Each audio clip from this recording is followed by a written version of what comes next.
dos casamentos no céu. Segunda parte. 4. E principalmente o amor do sexo, e nos que vão para o céu, isto é, nos que nas terras se tornaram espirituais, o amor conjugal.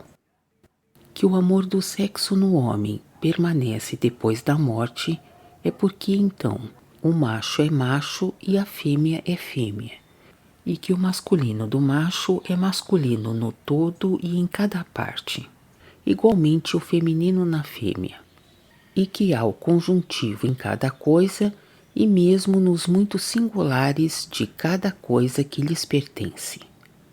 Ora, como este conjuntivo aí foi posto por criação, e por conseguinte aí está perpetuamente, segue-se que um deseja a conjunção com o outro e a aspira. O amor considerado em si mesmo não é outra coisa mais que um desejo e, por conseguinte, um esforço para a conjunção, e o amor conjugal para a conjunção em um. Pois o homem macho e o homem fêmea são criados de tal sorte que de dois eles podem se tornar um. Então, tomados em conjunto, são o homem em sua plenitude. Mas, sem esta conjunção, eles são dois, um e outro sendo como um homem dividido ou uma metade de homem. Agora, como este conjuntivo está escondido intimamente em cada coisa do macho e em cada coisa da fêmea, e como a faculdade e o desejo pela conjunção em um está em cada coisa, segue-se que o amor mútuo e recíproco do sexo permanece nos homens depois da morte.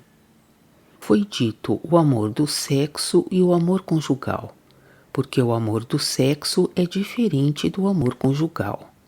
O amor do sexo está no homem natural, mas o amor conjugal está no homem espiritual. O homem natural ama e deseja unicamente as conjunções externas e as volúpias do corpo que delas provém. Mas o homem espiritual ama e deseja a conjunção interna e os prazeres do espírito que dela provém, e percebe que elas são concebidas com uma única esposa, com a qual pode ser perpetuamente cada vez mais conjunto em um. E quanto mais está assim conjunto, mais percebe seus prazeres se elevarem em um grau semelhante, e devem ser constantes para a eternidade. Mas o homem natural não pensa nisso. É, portanto, por isso que se diz que o amor conjugal, depois da morte, permanece naqueles que vão para o céu, isto é, naqueles que nas terras se tornaram espirituais. 5. Estas coisas plenamente confirmadas por demonstração ocular. Que o homem vive homem depois da morte, e que então o macho seja macho e a fêmea, fêmea, e que o amor de cada um permanece, e principalmente o amor do sexo e o amor conjugal, é o que até aqui me empenhei em confirmar por coisas que pertencem ao entendimento e que são chamadas racionais.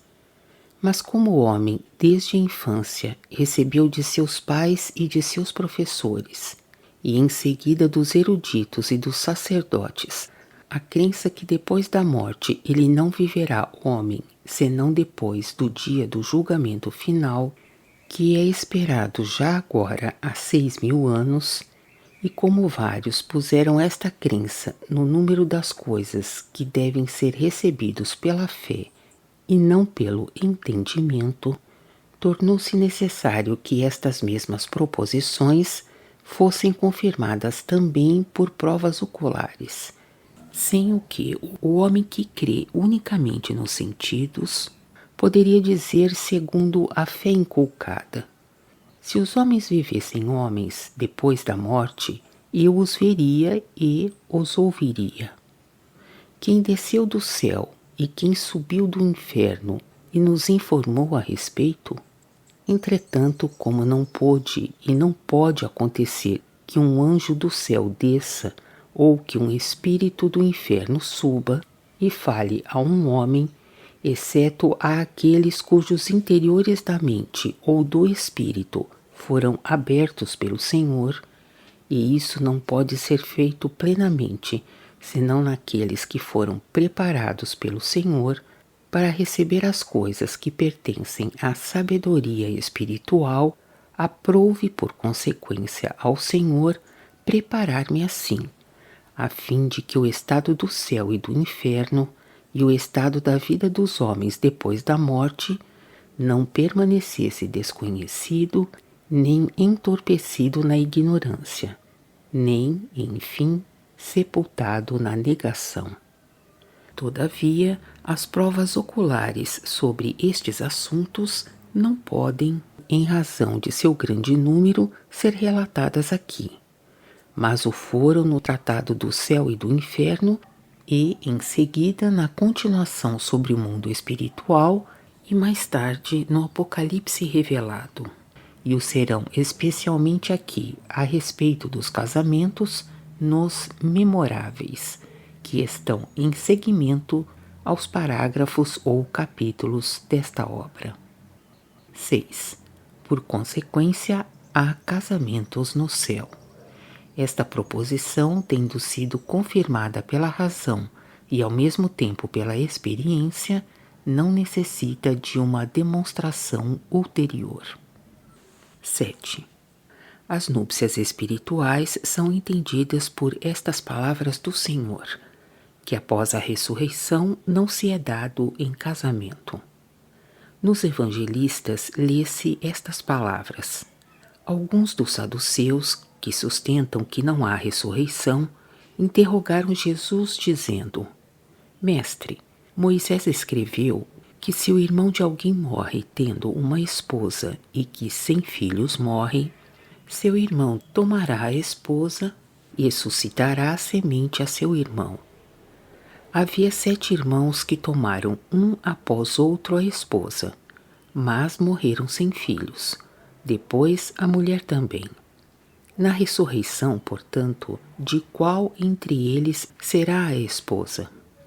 Mas, respondendo, Jesus lhes disse: Os filhos deste século fazem núpcias e são dados em casamento. Mas os que serão julgados dignos de obter o outro século e a ressurreição dentre os mortos não farão núpcias, nem serão dados em casamento, pois não podem mais morrer, porque semelhantes aos anjos serão, e filhos de Deus eles são, sendo filhos da ressurreição. Ora, que os mortos ressuscitam, Moisés mesmo o mostrou perto da sarça, pois chamou o Senhor o Deus de Abraão e o Deus de Isaque e o Deus de Jacó. Ora, ele não é Deus de mortos, mas de vivos. Lucas capítulo 20, versículos 27 a 38, Mateus capítulo 22, versículos 22 a 31, Marcos capítulo 12, versículos 18 a 27. Há 2 coisas que o Senhor ensinou por estas palavras. A primeira, que o homem ressuscita depois da morte, e a segunda, que não se é dado em casamento no céu. Que o homem ressuscita depois da morte, ele o ensinou por estas palavras: que Deus não é Deus de mortos, mas de vivos, e que Abraão, Isaque e Jacó vivem. E além disso, na parábola sobre o rico no inferno e sobre Lázaro no céu. Lucas capítulo 16, versículos 22 a 31. Segundamente, que não se é dado em casamento no céu, ele o ensina por estas palavras: que os que são julgados dignos de obter o outro século não fazem núpcias e não são dados em casamento, que aqui não são entendidas outras núpcias, que não sejam as núpcias espirituais. Isso é bem evidente pelas palavras que seguem imediatamente, a saber que não podem mais morrer, porque são semelhantes aos anjos e que são filhos de Deus, sendo filhos da ressurreição. Pelas núpcias espirituais é entendida a conjunção com o Senhor, e esta se faz nas terras, e quando foi feita nas terras, foi feita também nos céus. É por isso que nos céus não são feitas núpcias uma segunda vez, e não se é dado em casamento. Isto é entendido também por estas palavras: os filhos deste século fazem núpcias e são dados em casamento, mas os que serão julgados dignos de obter o outro século não farão núpcias nem serão dados em casamento. Estes também são chamados pelo Senhor filhos de núpcias. Mateus capítulo 9, versículo 15, Marcos capítulo 2, versículo 19. E na presente circunstância, anjos, filhos de Deus e filhos da ressurreição, que fazer núpcias seja ser conjunto ao Senhor, e que entrar nas núpcias seja ser recebido no céu pelo Senhor, isso é evidente por estas passagens. Semelhante é o reino dos céus a um homem rei, que fez núpcias. Mateus capítulo 22, versículos 1 a 14. Semelhante é o reino dos céus a 10 virgens, que saíram ao encontro do noivo. As 5 que estavam prontas entraram às núpcias. Mateus capítulo 25, versículos 1 e seguintes. Que o Senhor tenha falado aqui dele mesmo, isso é evidente pelo versículo 13, onde se diz: velai, porque não sabeis o dia nem a hora em que o Filho do Homem virá. Além disso, também no Apocalipse: é vindo o tempo de núpcias do Cordeiro e sua esposa se preparou. Bem-aventurados os que à ceia de núpcias do Cordeiro foram chamados. Capítulo 19, versículos 7 e 9. Que haja um entendimento espiritual em todas e em cada uma das coisas que o Senhor pronunciou. Isto está plenamente demonstrado na doutrina da Nova Jerusalém sobre a Escritura Santa, publicada em Amsterdã em 1763. Continua com os memoráveis.